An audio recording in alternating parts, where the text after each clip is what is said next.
Hechos 17, del versículo 1 al versículo 15. Pasando por Anfípolis y Apolonia, llegaron a Tesalónica, donde había una sinagoga de judíos.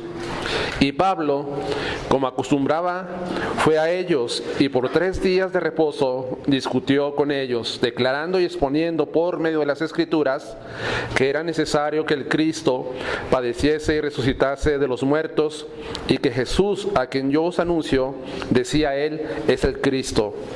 Y algunos de ellos creyeron y se juntaron con Pablo y con Silas, y de los griegos piadosos gran número, y mujeres nobles no pocas. Entonces los judíos que no creían, teniendo celos, tomaron consigo a algunos ociosos, hombres malos, y juntando una turba, alborotaron la ciudad, y asaltando la casa de Jasón, procuraban sacarlos al pueblo. Pero no hallándolos, trajeron a Jasón y algunos hermanos ante las autoridades de la ciudad, gritando: estos que trastornan el mundo entero también han venido acá, a los cuales Jasón ha recibido, y todos estos contravienen los decretos del César, diciendo que hay otro rey, Jesús. Y alborotaron al pueblo y a las autoridades de la ciudad. Oyendo estas cosas, pero teniendo obtenida fianza de Jasón y de los demás, los soltaron. Inmediatamente los hermanos enviaron de noche a Pablo y a Silas hasta Berea, y ellos, habiendo llegado, entraron en la sinagoga de los judíos. Y estos eran más nobles que los que estaban en Tesalónica, pues recibieron la palabra con toda solicitud, escudriñando cada día las Escrituras para ver si estas cosas eran así. Así que creyeron muchos de ellos, y mujeres griegas de distinción, y no pocos hombres. Y cuando los judíos de Tesalónica supieron que también en Berea era anunciada la palabra de Dios por Pablo, fueron allá y también alborotaron a las multitudes. Pero inmediatamente los hermanos enviaron a Pablo que fuese hacia el mar, y Silas y Timoteo se quedaron allí. Y los que se habían encargado de conducir a Pablo lo llevaron ante Atenas, y habiendo recibido orden para Silas y Timoteo de que viniese a él lo más pronto que pudiese, salieron. Bueno, que el Señor bendiga su palabra. Durante la época en que vivió Jesús, el Imperio Romano llevó miles de crucifixiones, según nos relata la historia. Recuerden que en ese tiempo la pena capital para los delincuentes, malhechores, más peligrosos, pues eran crucificados. Y era una de las muertes más dolorosas y terribles que pudiera experimentar una persona.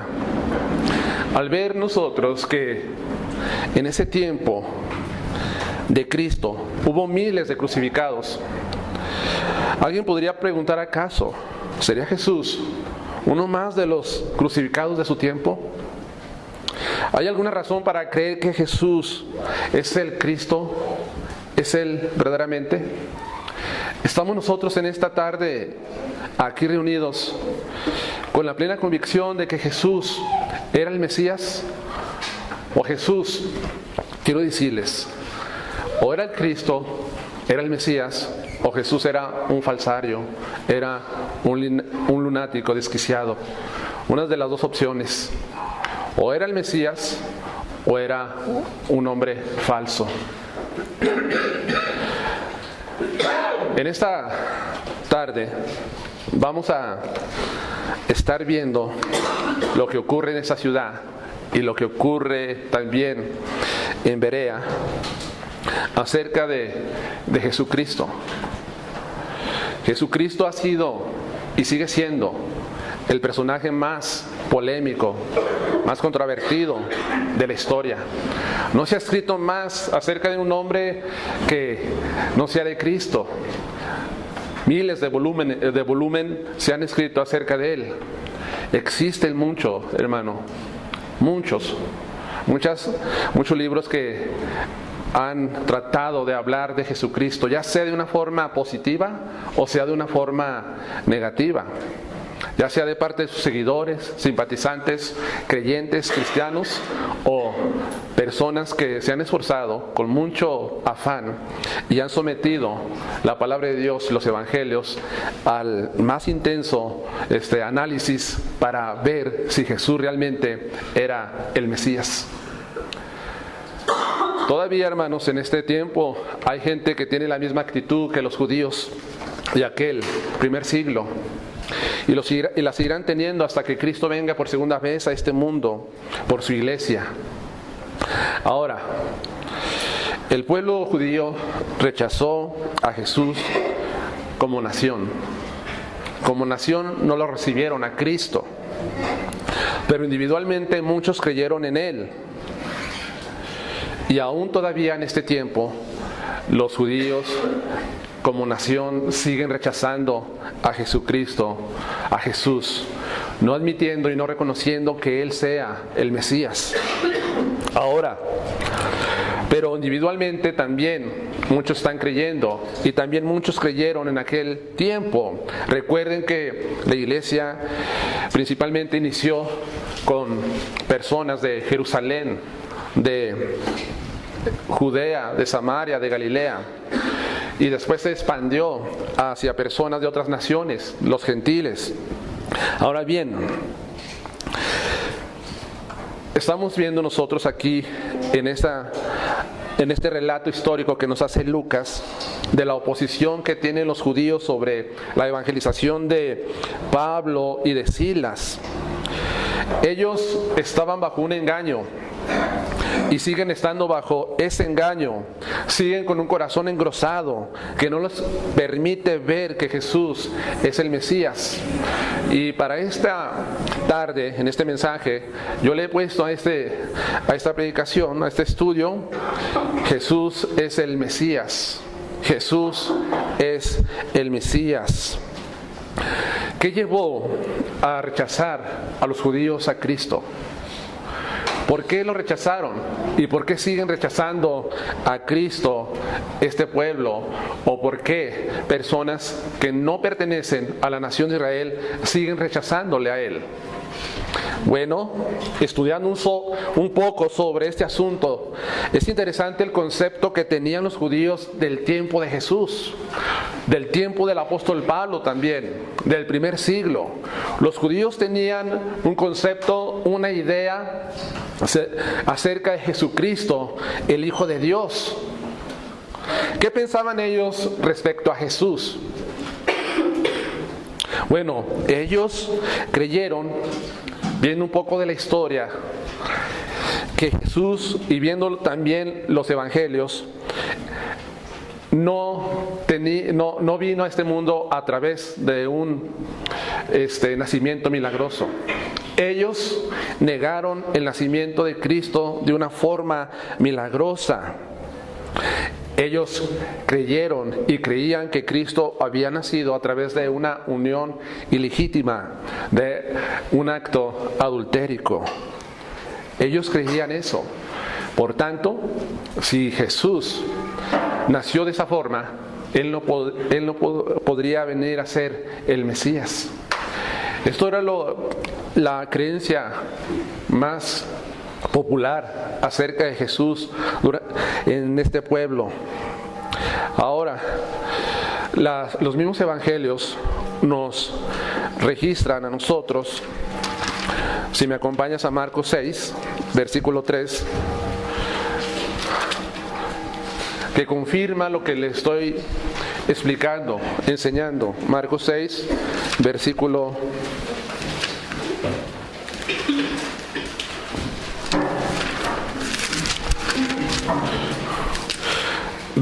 3. Esto es lo que pensaban los judíos de Jesús. ¿No es este el carpintero, el hijo de María, hermano de Jacobo, de José, de Judas y de Simón? ¿No está también aquí con nosotros sus hermanos, sus hermanas? y se escandalizaban de él. Aquí en esta ocasión, Cristo está en el pueblo donde creció y la gente lo conocía. Pero quiero explicarles algo. Esa frase que ellos utilizan, ¿no es este el carpintero, el hijo de María? Es muy interesante. En la cultura judía y árabe, para referirse a un hombre, siempre usaban en primer lugar Jesús o José, el hijo de tal, o sea, hijo del Padre. Pero cuando ellos no estaban seguros acerca de quién era el papá, ellos empleaban esta frase: Jesús, hijo de María. Ellos nombraban a la madre, a la mujer, porque no estaban seguros del origen de su padre, o más bien quién era el padre. Eso es lo que ellos pensaban de Jesús. Cuando nosotros leemos esto, Jesús, el hijo de María, ni siquiera pensábamos lo que significaba eso, pero dentro de esta cultura tiene un significado muy profundo. A lo que están ellos hablando y expresando, le están diciendo a Jesús: no sabemos quién es tu padre, no lo sabemos, pero lo único que sabemos es que es María, tu madre. Creían estas personas esto respecto a Cristo. También en Juan 8, versículo 41, el evangelista narra una confrontación que tuvo Cristo con los fariseos. En 8:41 dice lo siguiente: vosotros hacéis las obras de vuestro padre. Entonces le dijeron: nosotros no somos nacidos de fornicación, un padre tenemos que es Dios. Al ellos responderle a Cristo: nosotros no somos nacidos de fornicación, le están diciendo en otras palabras que él sí. Y era un insulto para Jesucristo de parte de estas personas el hablarle de esa manera y expresar estas palabras, porque básicamente le están diciendo: tú eres nacido bajo la fornicación. Eso creían. Incluso, hermanos, en el Talmud judío hace referencia, al Talmud judío es las historias de los judíos que se escribieron aparte de estos registros. Ellos registraban la historia y ellos también escribieron acerca de Jesucristo. Y lo que escribieron es algo interesante, porque hacen referencia a Jesús como Jesús Ben Pantera.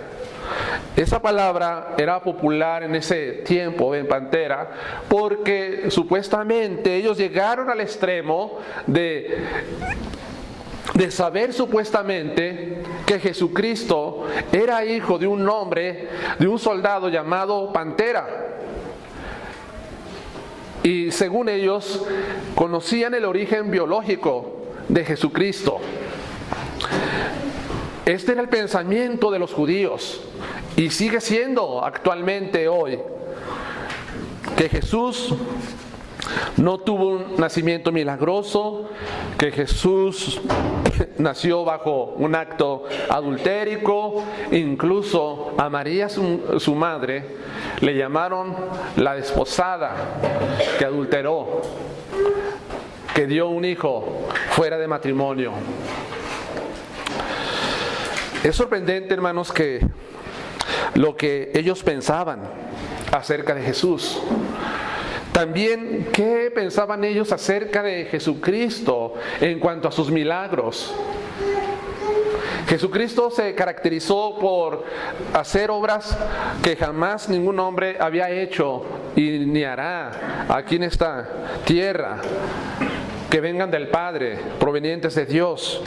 Él fue alguien que realizó muchos milagros, sanó muchos enfermos. En cuanto a cuestiones de salud, Él hizo muchos. En cuanto a cuestiones naturales, Él convirtió el agua en vino. En cuanto a cuestiones, en cuanto a la muerte, Él resucitó a muchos, Cristo. Pero ¿qué pensaban estos hombres o este pueblo acerca de sus milagros? Según también sus propios registros, ellos creyeron que Jesús practicaba la magia. En otras palabras, que Jesús era un hechicero. Aproximadamente en el mismo periodo de el 95 al 110 después de Cristo, se encuentra una denuncia ritual en cuanto a Jesús de parte de ellos, y escriben lo siguiente: Jesús practicaba la magia y el desvío de Israel, de acuerdo en un libro que se llama Sanedrín, en el folio 43. Eso creyeron acerca de Jesús ellos. Y también la misma escritura nos dice el Marcos 3, donde estábamos hace tiempo atrás, Marcos 3, versículo 22.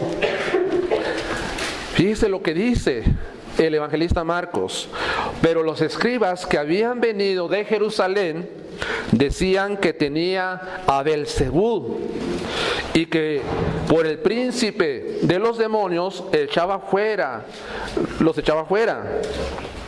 Y habiéndolos llamado les decía en parábolas: ¿cómo puede Satanás echar fuera a Satanás? Si un reino está dividido contra sí mismo, tal reino no puede permanecer. Entonces, ellos le atribuyeron que Jesús, su poder, venía de parte del enemigo, que era algo que no procedía de Dios, y que con estas cosas Él desviaba a Israel de Dios. ¿Creyeron esto estas personas? Y lo siguen creyendo hoy en día. ¿Qué más pensaban acerca de Jesús? Roma, en el año 23, antes del juicio de Cristo, le puso una restricción al Sanedrín judío que consistía en la pérdida del poder de dictar sentencia de muerte. Los judíos, a través de la Corte Suprema, que era el Sanedrín, ellos tenían la facultad de dictar sentencia de muerte a una persona, pero Roma les quitó 23 años antes del juicio de Cristo. Según el historiador Tácito, que es un historiador romano, en sus registros dice: los romanos se reservaban para sí mismos el derecho a la espada y despreciaban todo lo demás. Un rabino dice: cuando los miembros del Sanedrín se hallaron privados del derecho sobre la vida y la muerte, se apoderó de ellos una gran consternación general, cubriendo sus cabezas con cenizas y sus cuerpos con sacos, exclamaron. Fíjese lo que exclamaron ellos cuando Roma les quita ese derecho: ¡ay de nosotros, pues ha sido quitado el centro de Judá y el Mesías no ha venido! Con estas palabras se deja de manifiesto que los judíos esperaban al Mesías. Sin embargo, no se dan cuenta que el Mesías ya estaba entre ellos, caminando en las aldeas de Galilea. Ahora, al exclamar ellos: el Mesías no ha venido, ellos estaban ansiosos y desesperados para que hiciera su aparición el Mesías y lo librara del yugo romano. Porque ellos tenían el concepto que al momento que Jesús viniera a este pueblo, iba a venir como un guerrillero, como un líder nacional, como una especie de un caudillo, como lo fue Moisés, y que lo librara y sometiera a los romanos y lo librara de ese yugo. Ellos creyeron eso tenían ese concepto. Y claramente en las escrituras del Antiguo Testamento se dice que Cristo iba a venir, iba a regir con vara de hierro, Isaías 11. Pero ellos nunca comprendieron que antes de que Cristo viniera como un libertador, en el sentido de someter a tus enemigos debajo de sus pies, tenía que venir como manso y humilde de corazón.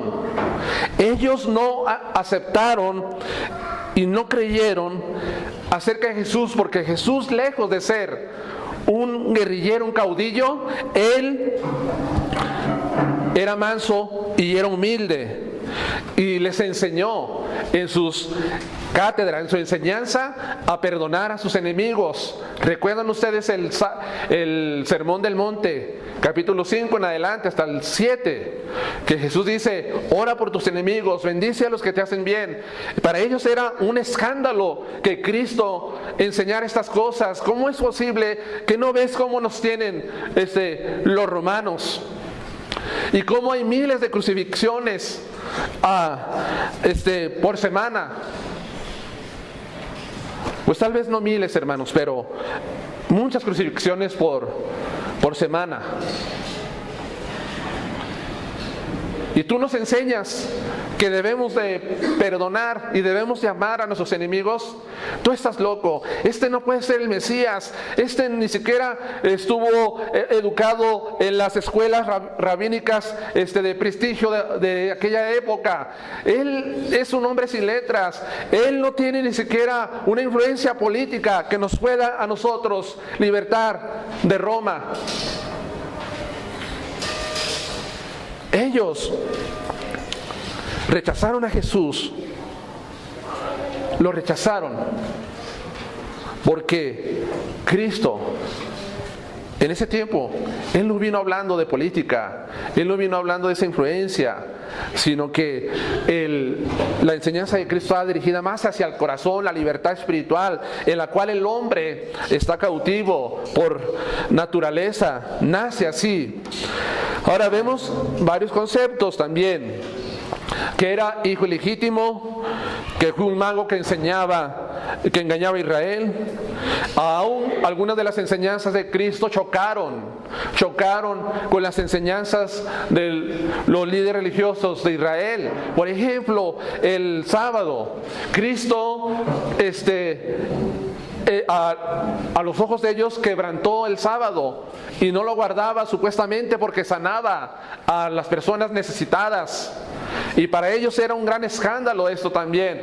¿Cómo el Mesías iba a quebrantar un mandamiento que Dios dio a Moisés en el monte Sinaí? También se escandalizaron de esta forma. El Mesías no hace eso, según ellos. Además, también, ¿cómo es posible que el rey, el Mesías, fuera a terminar su vida de una manera supuestamente trágica a los ojos de ellos y a los ojos del mundo, siendo colgado de un madero, cuando la ley decía claramente que maldito todo aquel que es colgado en un madero? Ellos lo entendían. ¿Cómo puede ser posible que que está siendo colgado o que fue colgado al lado de malhechores sea el Mesías? ¿Acaso la ley no dice que maldito todo aquel que es colgado en un madero? No puede ser Jesús el Mesías, de acuerdo a sus ideas, conceptos que ellos se forjaron y tenían acerca de Él. Hermanos, todo esto es indispensable que lo entendamos, porque nos da un panorama amplio y claro de lo que discutía Pablo en Tesalónica, y no nada más en Tesalónica, sino en varias ciudades del Mediterráneo. Hechos 17 dice que Pablo pasa de Filipos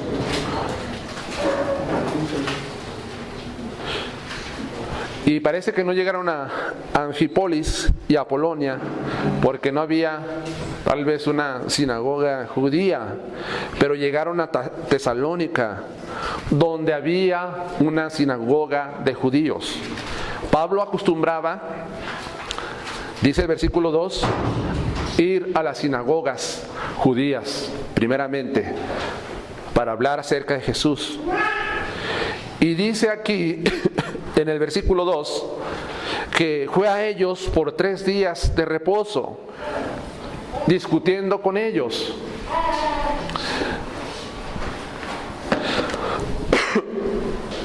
La palabra que dice aquí, discutir, ¿qué significará? ¿Pelear? ¿Será ese el significado? No. Según el original, la palabra discutir significa debatir. Pablo debatía con los judíos que estaban en Tesalónica. Pero una pregunta que surge, ¿qué debatía Pablo con los judíos? Bueno, el mismo Lucas nos explica que debatía que Jesús era el Mesías, que Jesús era el Mesías. A eso llegaba Pablo a las sinagogas. Tenemos que entender que las personas tienen su propia opinión de Cristo, sea positiva o sea negativa, ¿no es verdad? Las personas tienen su propia opinión de Cristo. Cristo en una ocasión les preguntó a sus discípulos, en Marcos 8, versículo 27 y 30, les dice, ¿quién dicen los hombres que soy yo? ¿Y qué le dicen algunos de sus discípulos? Algunos dicen que tú eres Elías. Unos dicen que tú eres Juan el Bautista. Otros dicen que tú eres uno de los profetas. Cada quien tenía una opinión diferente acerca de Jesucristo en ese entonces dentro de la cultura judía. Pero si nosotros hacemos, o si Cristo hace esa pregunta a nosotros en este día, ¿quién dicen los hombres en este mundo actual que soy yo? ¿Cuál sería la respuesta que nosotros posiblemente le daríamos a Cristo? Bueno, algunos hombres dicen que tú eres el fundador de una gran religión en el mundo, que tú eres semejante a fundador del Islam, los maometanos, a ¿cómo se llama? Mahoma. Y que tú eres también igual a Buda, que fundó el budismo. Y que eres igual a Abraham, que es el fundador del pueblo judío. Que eres igual a ellos. Algunos dicen también, tal vez le podemos contestar a Cristo, algunos dicen que tú eres un gran ejemplo, que eres un gran maestro de buena filosofía, que eres un gran maestro de moral y que te debemos nosotros, o los demás debemos de seguir tu ejemplo. Pero hasta allí, los hombres llegan hasta allí. Pero sin embargo, Pedro le dice en su confesión acerca de Jesús, dice, tú eres el Cristo, tú eres el Hijo de Dios. El pueblo no creía que fuera el Mesías como nación.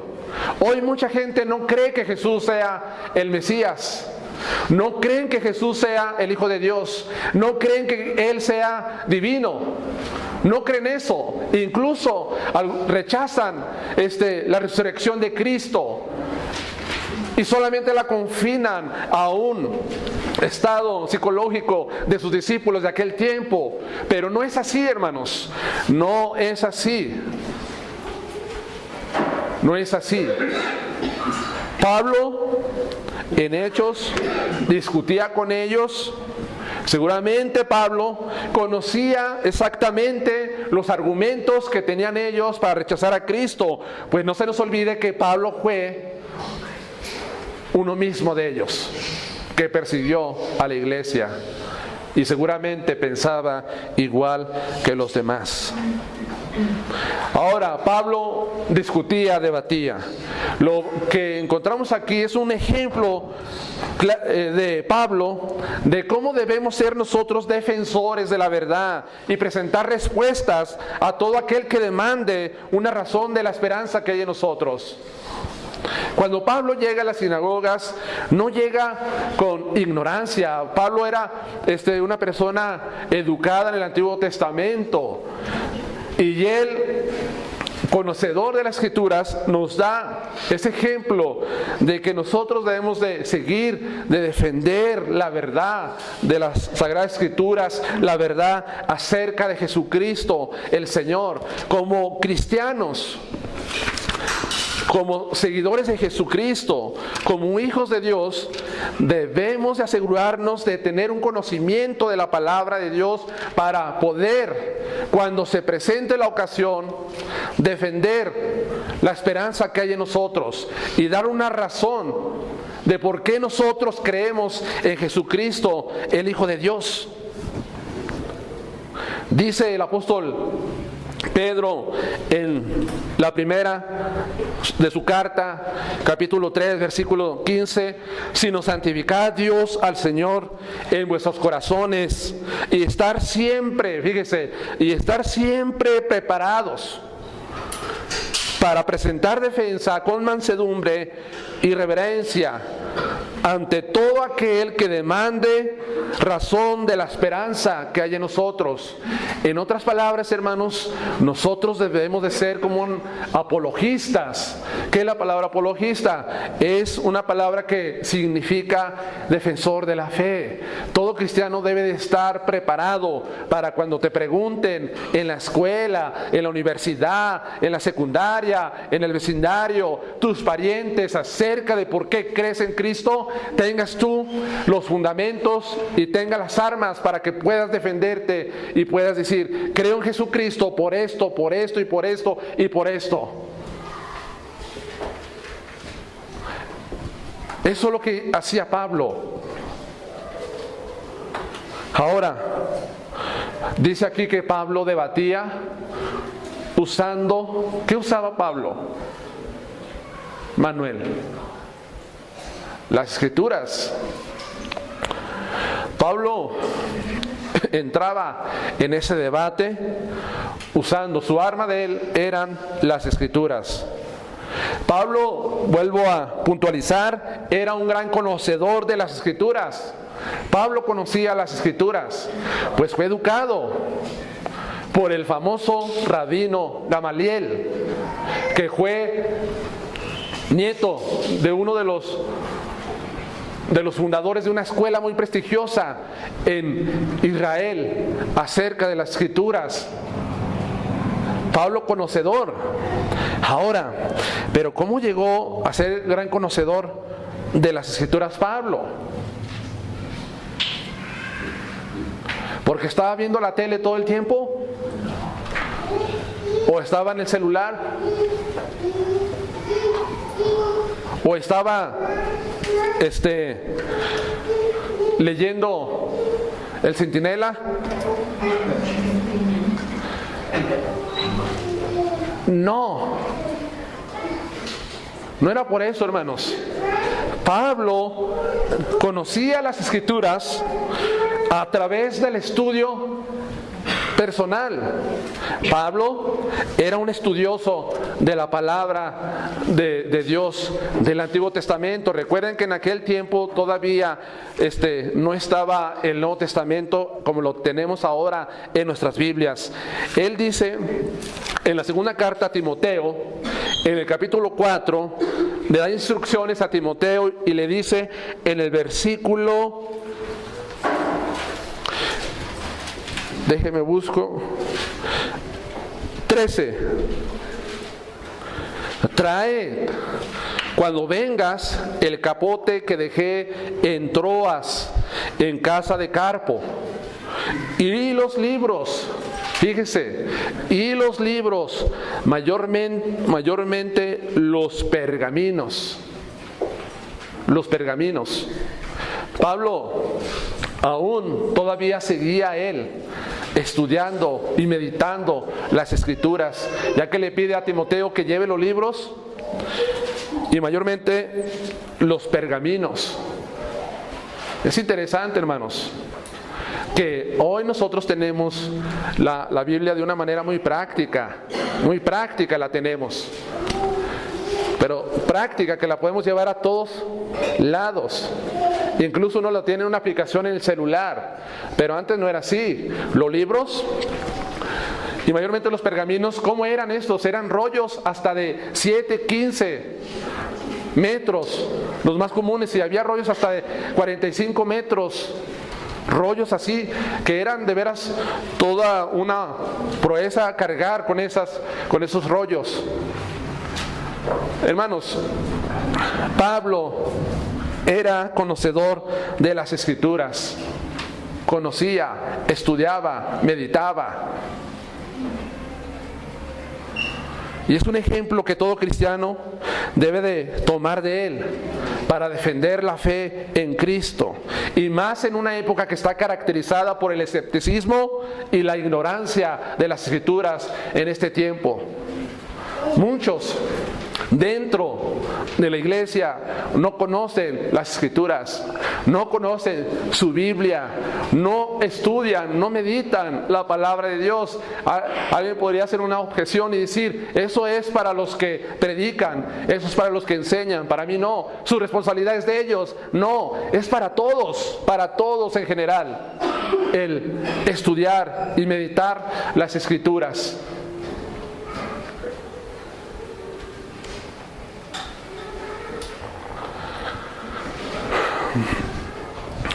¿Cuánto lee usted su Biblia o estudia la doctrina de Cristo? ¿Y está preparado para cuando una persona le demande una razón de la esperanza que hay en ustedes? ¿Están preparados para eso? ¿O van a decir, como dice la Biblia, ayúdate que yo te ayudaré?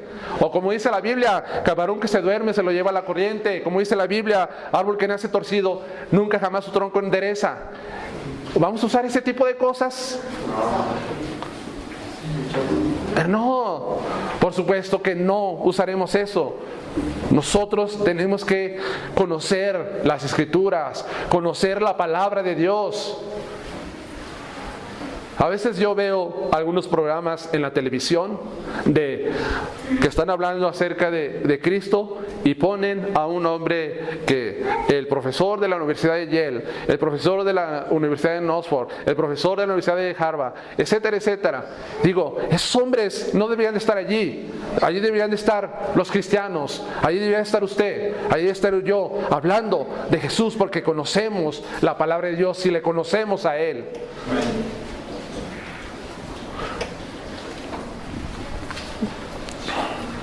Volviendo a Hechos 17.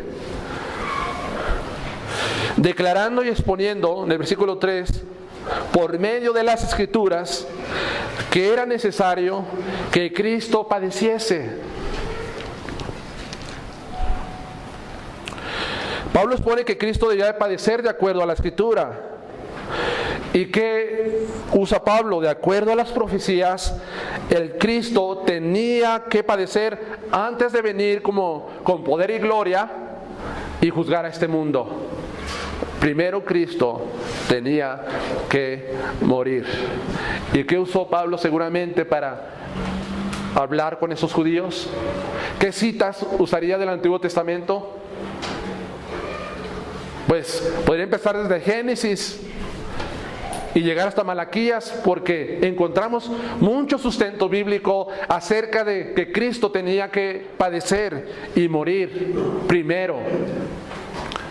Primero que encontramos es Isaías 53. ¿Acaso Isaías 53 no habla acerca de los sufrimientos del Mesías? ¿No dice que herido fue por nuestras rebeliones, inmolado y desfigurado su cara, su cuerpo? ¿No dice eso? Claro que sí lo dice. Nosotros lo entendemos. Pablo trataría de explicarles a través de este pasaje de Isaías que Jesús tenía que padecer. También, ¿no dice el Salmo 22? El Salmo 22 del versículo 12 y 17 acerca de los sufrimientos de Jesucristo, el Señor. Claro, dice en estos salmos mesiánicos. Ahora, es increíble que el Salmo 22 hable acerca de los sufrimientos de Cristo a través de lo que ellos no conocían anteriormente por 1000 años. Conocían acerca del instrumento de tortura en la cual iba a padecer el Mesías. No lo sabían, pero el Salmo 22 lo explica tal y como le pasó a Jesucristo el Señor. Usó esto Pablo. Iba a morir Cristo primero. La crucifixión era la pena de muerte más dolorosa y vergonzosa y degradante. Aún ante los ojos del mundo pagano, los judíos del tiempo de Jesús consideraban que la persona ejecutada de ese modo era ciertamente maldita por Dios. Aún los paganos consideraban algo terrible, y los judíos alguien que es maldito por Dios. Jesús tenía que padecer. Jesús, como dice el Isaías 53, fue desfigurado su rostro, su persona. Y no saben ustedes acerca de cómo sucedió esto, porque dentro de la tortura que le dieron a Cristo antes de la crucifixión, usaban un látigo con punta de metal y de hueso, y esa vez, cada vez que le daban a Cristo, era de tal manera que dicen los historiadores que dejaba de manifiesto las venas, se miraban las venas, traía la piel así, daba y arrancaba la piel.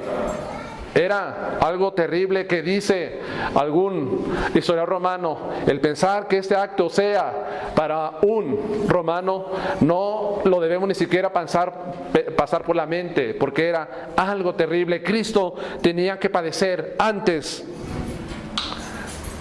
Y Pablo les explicó aquí. Ahora, también dice que era necesario padecer y que Cristo resucitara de los muertos. Pablo expone que el Cristo, después de padecer y morir, había de resucitar. Había de resucitar. Los judíos no aceptaron la resurrección de Jesús. Ellos originaron la mentira diabólica acerca de que los discípulos de Cristo habían robado el cuerpo de Él. Eso ellos lo inventaron, porque dice el Mateo 28, versículo 11: mientras ellos iban, he aquí unos de la guardia fueron a la ciudad y dieron aviso a los principales sacerdotes de todas las cosas que habían acontecido. Y reunidos con los ancianos y habido consejo, dieron mucho dinero a los soldados, diciendo: decid vosotros, sus discípulos vinieron de noche y lo hurtaron estando nosotros dormidos. Y si esto lo oyere el gobernador, nosotros le persuadiremos y os pondremos a salvo. Y ellos, tomando el dinero, hicieron como se les había instruido. Este dicho se ha divulgado entre los judíos hasta el día de hoy, según está escribiendo el evangelista Mateo. Los judíos pensaron, más bien no aceptaron la resurrección. Fue algo verdadero, pero ellos no lo aceptaron y originaron esta mentira. Pero las evidencias eran contundentes acerca de la resurrección de Cristo. Era un hecho que no se podía negar, porque el mismo apóstol Pablo nos dice en 1 Corintios 15, versículo 5 en adelante: y que apareció a Cefas, a Pedro, y después a los 12. Después apareció a más de 500 hermanos. A más de 500 hermanos se apareció Cristo a la vez, de los cuales muchos aún viven y otros ya duermen. Después apareció a Jacobo, después a todos los apóstoles, y el último de todos, como a un abortivo, se me apareció a mí. Pablo también refutó y debatió acerca de esa idea que tenían ellos del cuerpo robado de Cristo, y él también les dice acerca de esto, porque también el Salmo 16, versículo 10, el Salmo 16, versículo 10, recuerden, hay dentro de la Escritura algunos salmos que se conocen como mesiánicos, porque hablan acerca de profecías de Cristo. El Salmo 16, versículo 10 dice: porque no dejarás mi alma en el Seol, en el sepulcro, ni permitirás que tu santo vea la corrupción. Cristo, se aplica esta palabra a Jesucristo el Señor. Pablo seguramente usó estas escrituras para demostrarles que Jesucristo había resucitado, y aún también la misma experiencia personal que tenía Pablo con su encuentro con Cristo resucitado les pudo haber hablado en esa audiencia, en ese lugar, en esa sinagoga. Pablo defendía la resurrección de Cristo. A muchas personas se les hace difícil aceptar la resurrección de Cristo porque se les hace una cosa imposible que alguien se levante de la tumba. Piensan eso. Es imposible que una persona se levante de la tumba, y más las personas con una mentalidad materialista, humanista. Piensan eso. No es posible. No es posible que alguien se levante de la tumba, según hombres razonables y hombres que intelectualmente se les conoce como los grandes pensadores.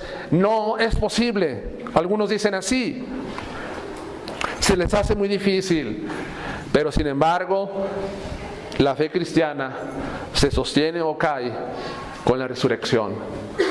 Si Jesucristo no resucitó, dice 1 Corintios 15, del versículo 12 al 16, vana es nuestra fe, y somos los más mentirosos de este mundo, porque estamos diciendo que Cristo resucitó cuando no resucitó. No, hermanos.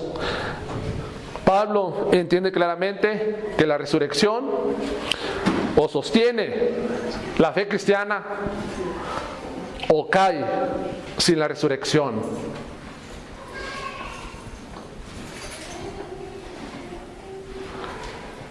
Él les hablaba y les decía: Cristo ha resucitado. Él resucitó. También un comentarista dice: el significado de la resurrección es un asunto teológico. Ellos entendían claramente que para resucitar Cristo implicaba muchas cosas teológicas, como el nacimiento de la iglesia, como la inmortalidad de Cristo, como también las primicias de los que el primero de las primicias que va a resucitar. Muchas cosas, cuestiones teológicas implica la resurrección de Cristo. Pero dice, el hecho de la resurrección es un asunto histórico. La resurrección de Cristo, hermanos, es un hecho histórico que ningún historiador honesto, sincero, se atrevería a poner en duda la resurrección de Cristo, porque la historicidad de la resurrección de Cristo y su vida es tan contundente que no se puede refutar este hecho histórico de su resurrección. A un escritor que escribe, que hizo un libro de apología, que dice evidencia que dicta un veredicto. Dice que un estudiante en la Universidad de Uruguay le dijo: ¿por qué usted no puede refutar el cristianismo? Él dijo: no está en mis posibilidades refutar al cristianismo por una simple razón. ¿Cuál es esa simple razón? Es un hecho histórico. ¿Cuál es ese hecho histórico? La resurrección de Cristo. La resurrección de Cristo, hermanos, implicaba cuestiones teológicas, pero también hechos históricos quiero decirles esto. Cuando yo entiendo y cuando tú entiendes que Cristo resucitó de los muertos,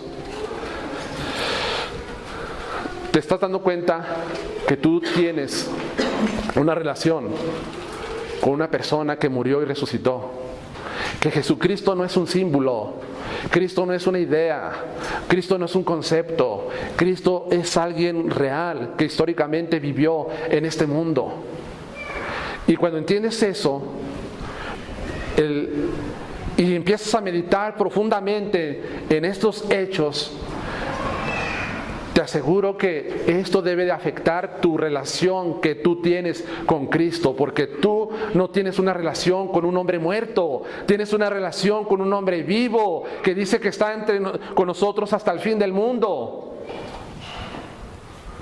Hermanos, cuando estudio yo acerca de la resurrección de Cristo, su vida, ¿saben lo que pasa y lo que debe de pasar? Debemos de amar más a Cristo, debemos de temer más a Cristo, debemos de ser más fieles a Cristo, debemos añorar más a Cristo, porque Cristo está vivo, Cristo resucitó de los muertos.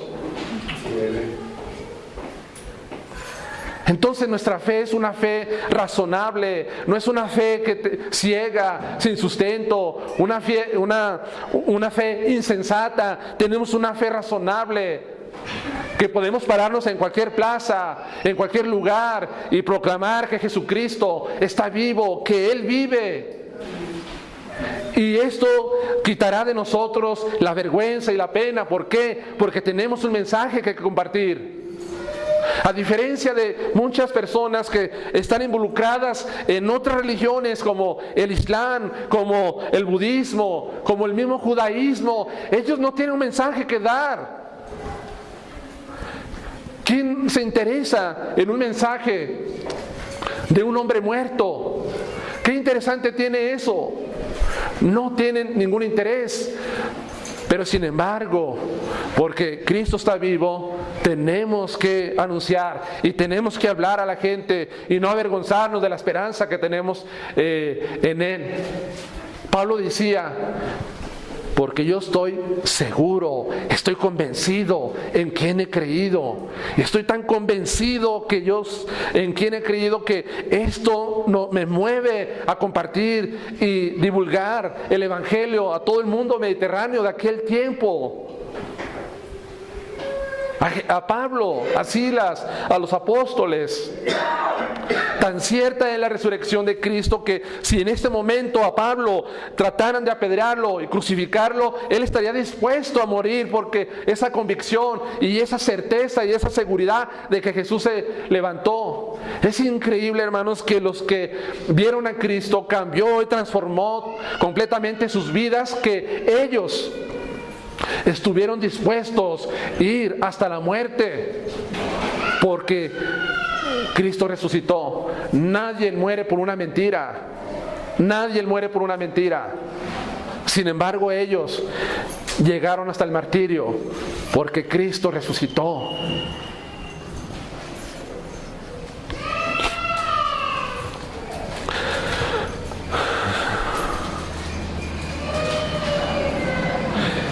¿Qué mensaje podemos dar a este mundo si Jesús no resucitó de entre los muertos? ¿Qué necesidad tendrían nuestros hermanos misioneros venir de allá y predicarnos si Jesús no está vivo? ¿O qué necesidad hay de otros misioneros vayan a diferentes partes del mundo y lleven este mensaje? Sería algo sin sentido, en verdad. La única tumba que está vacía es la de Jesucristo. Todavía se siguen haciendo descubrimientos de los emperadores mayas, y allí están sus restos y sus huesos. Todavía se siguen excavando las pirámides de Faraón y siguen encontrando a faraones de muchos siglos atrás, milenios, y ahí están sus restos. Incluso Mahoma, que murió el 8 de julio del año 632, todavía en la ciudad de Medina, allá en el Medio Oriente, van sus seguidores a venerar sus restos, porque allí está. Mahoma, de Buda también, y de cualquier hombre, allí están todavía, menos de Jesucristo, el Hijo de Dios. ¿Por qué? Porque Él se levantó de la tumba. Y quiero enseñar algo rápidamente. Cristo se levantó corporalmente de la tumba. ¿Sí? ¿Sí me explico? Corporalmente, porque por allí anda un grupo religioso enseñando que Cristo no resucitó corporalmente, sino que resucitó espiritualmente.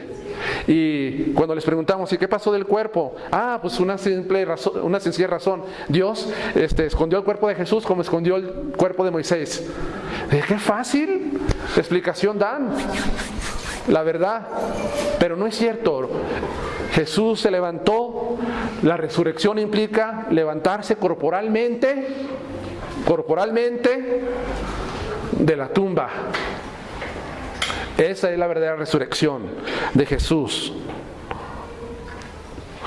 Ahora, toda evidencia del Nuevo Testamento está encaminada a demostrar que el énfasis de las buenas nuevas o del Evangelio no fue: sigue a este maestro y haz lo mejor que puedas.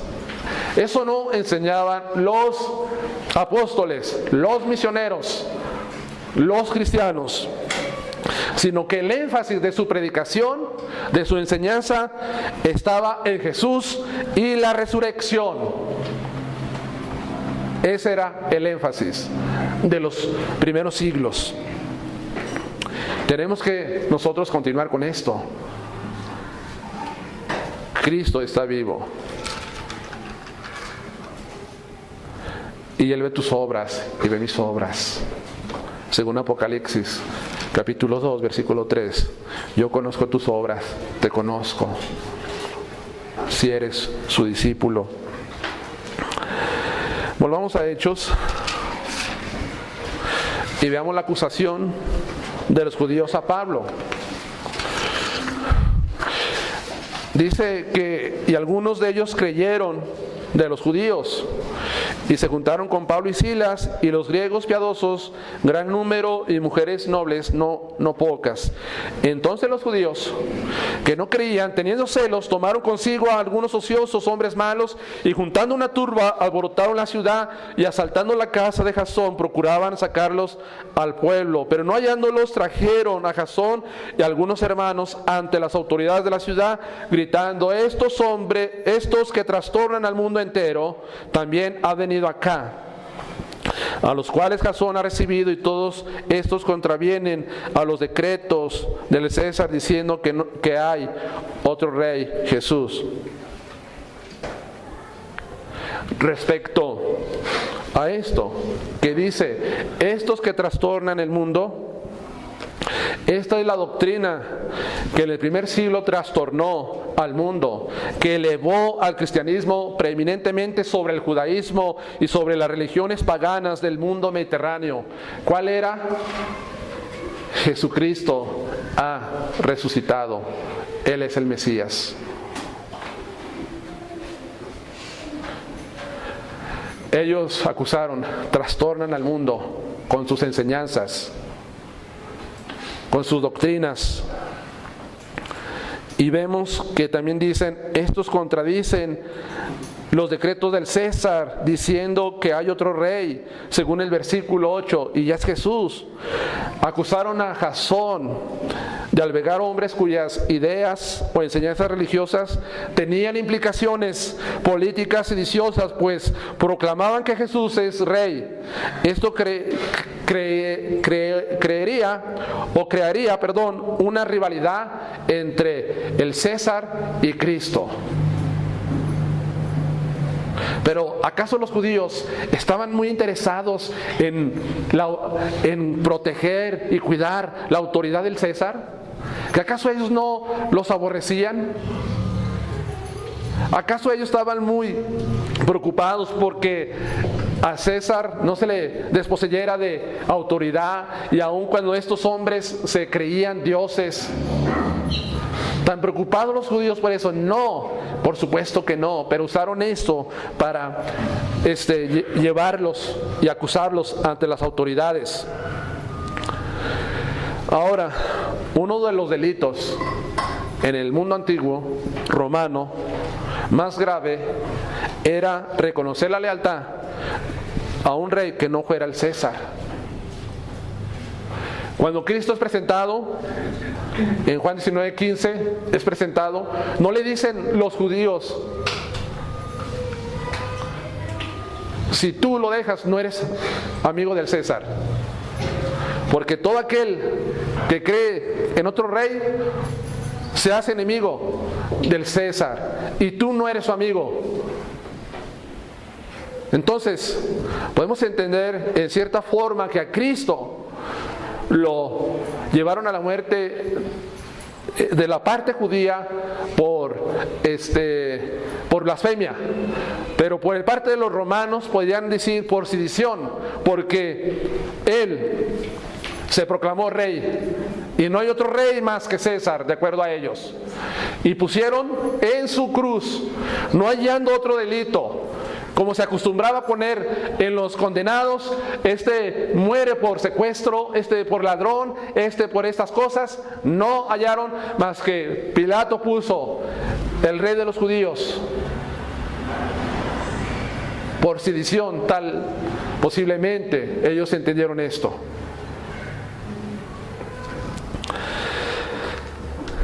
Durante ese tiempo, los emperadores romanos, algunos de ellos, acostumbraban a poner estatuas de sí mismos en las ciudades, y los habitantes de tales lugares tenían que rendirles culto, adoración a ellos. Tenían que hincar su rodilla y decir: César, César, viva el César.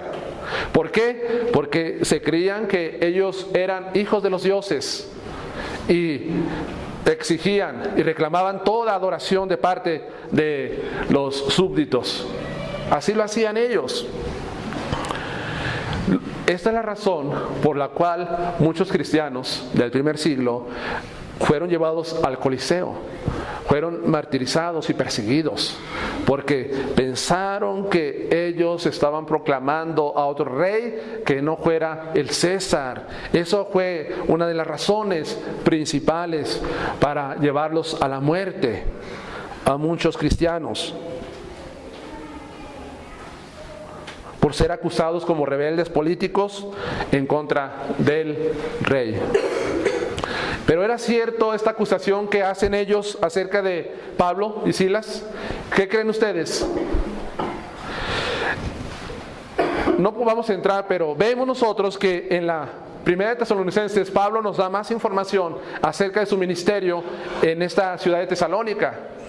Pero Pablo también en esta carta enseña que Cristo, una vez que venga por segunda vez, va a venir a este mundo a reinar sobre la tierra como rey. Tal vez escucharon la enseñanza de Pablo que él era un rey que iba a gobernar sobre la tierra, y de esto se valieron para acusarlos. Y es una verdad, hermanos, que Cristo venga otra vez a la tierra para ser rey sobre ella.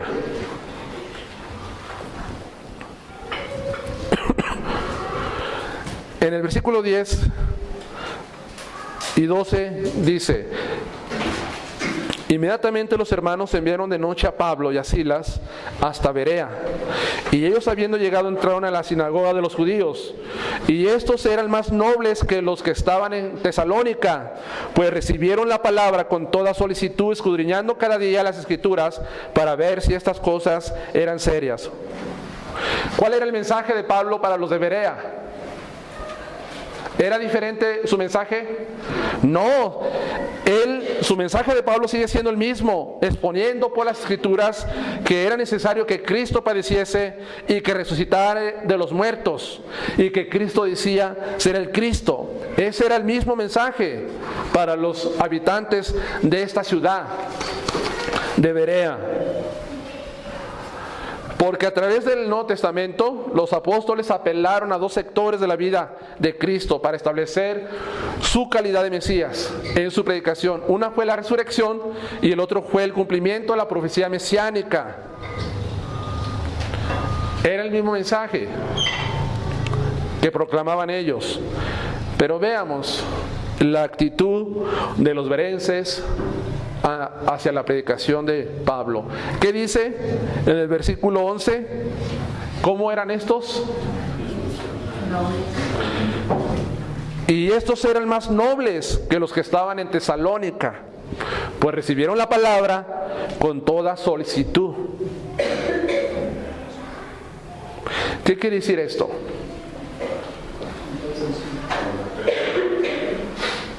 Que escucharon la palabra sin prejuicios, sino con un vivo interés y de buena gana. O sea, ellos no estaban con esos prejuicios de los judíos de Tesalónica, sino que escucharon de buena gana y con buen interés la predicación de Pablo. Algunas personas no llegan al conocimiento de la verdad por sus mentes prejuiciosas.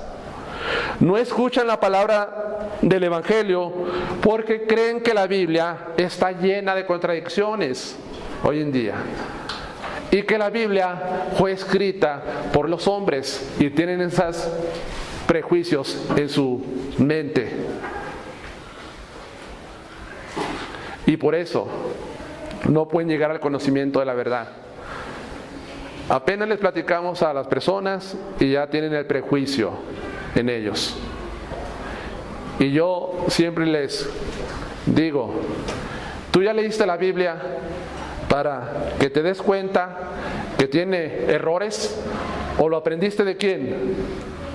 No, pues nunca la he leído. Entonces no puedes decir eso. Que la Biblia está escrita por los hombres. ¿Por qué crees que está escrita por los hombres? Si la Biblia está escrita por los hombres, o el que creó el Evangelio, como dice un escritor, merece un Oscar. Y debería de estar por siempre en los primeros premios Nobel de literatura, porque no va a existir ningún otro libro como la Escritura que se pueda asemejar a él, único y singular. La gente tiene prejuicios,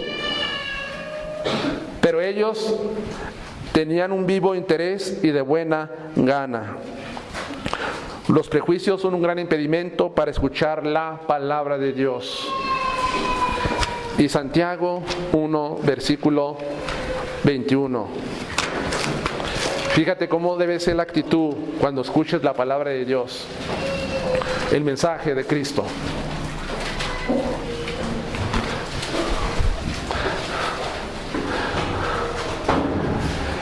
Espero, hermanos, que no estés como algunos hermanos que tienen el teléfono allá atrás y miraba frecuentemente que estaban volteando. Digo, ¿cómo es posible que para escuchar la palabra de Dios haya tanta inquietud y para ver una película de 3 horas no pase nada? Los berenses estaban atentos a la palabra, interesados. Y dice Santiago 1, versículo 21, por lo cual desechando toda inmundicia y abundancia de malicia, recibí con mansedumbre la palabra implantada, la cual puede salvar vuestras almas. ¿Qué quiere decir mansedumbre? Humildad, disposición. Así se debe de recibir el mensaje de la palabra de Dios, con esa humildad y con esa disposición. Y los berenses así lo recibieron, con un vivo deseo de ser instruidos. Y dice también aquí que escudriñando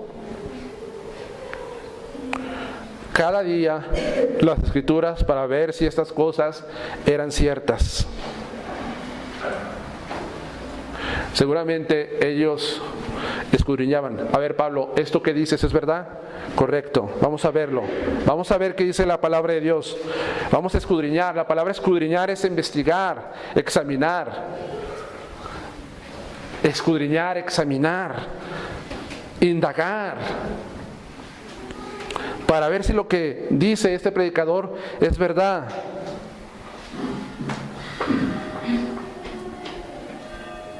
Tenemos que tener esa actitud. ¿Por qué hay tanta falsa enseñanza ahora? ¿Y por qué hay tantas audiencias escuchando a los falsos predicadores, a los falsos maestros? ¿Por qué hay tantos siguiendo Jesús no es Dios? ¿Por qué hay tantos diciendo las obras te salvan? ¿Por qué hay tantos diciendo Dios quiere hacerte rico? Y da más, y da más, y da más. Y hay mucha gente allí. ¿Por qué?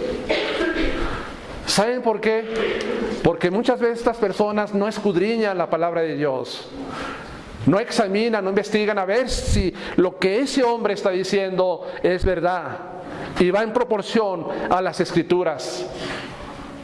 Hoy en día les abren la Biblia y ven un pasaje y empiezan, y después con ese pasaje se van para allá, se van para allá, para allá y para acá, de muchos temas, y nunca hablaron, ni examinaron, ni profundizaron en el pasaje que estaban supuestamente enseñando y predicando.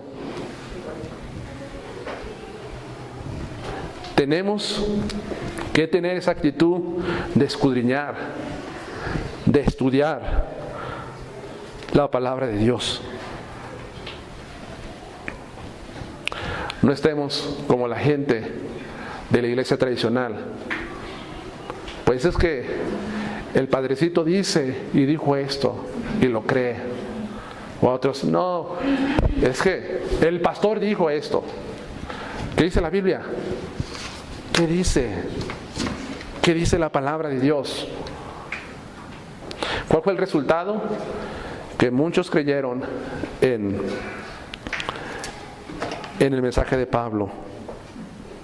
Tanto hombres y mujeres creyeron a través de su investigación de las Escrituras.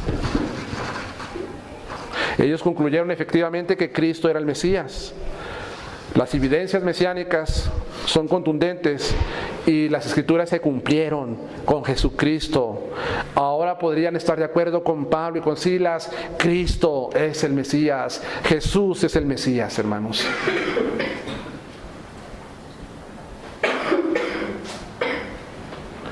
Y nosotros, de la misma forma, tenemos la certeza de que Jesús es el Mesías y que nuestra fe está sustentada por el cumplimiento de las Escrituras en Él solamente. Vamos a terminar, oremos.